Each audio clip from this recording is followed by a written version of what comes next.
আল্লাহর কোনো বান্দা যখন আল্লাহর সন্তুষ্টি অর্জনের লক্ষ্যে মসজিদের সকল পবিত্রতা রক্ষা করে নামাজ আদায় করতে পারে, রাসূলুল্লাহ বলছেন মায়ের পেট থেকে যেভাবে সে নিষ্পাপ হয়ে পৃথিবীতে এসেছে, এই মসজিদের পেট থেকে বের হওয়ার আগে আল্লাহ তাআলা সেভাবে তাকে নিষ্পাপ করে দিবে। রাসূলের হাদিস শুনেন, জামিউত তিরমিজির হাদিস, হাদিস নাম্বার 3233, عن ابن عباس رضي الله تعالى عنه قال قال رسول الله صلى الله عليه وسلم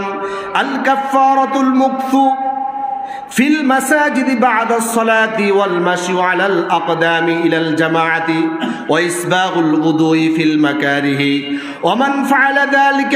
عاش بخير ومات بخير وكان من خطيئته كيوم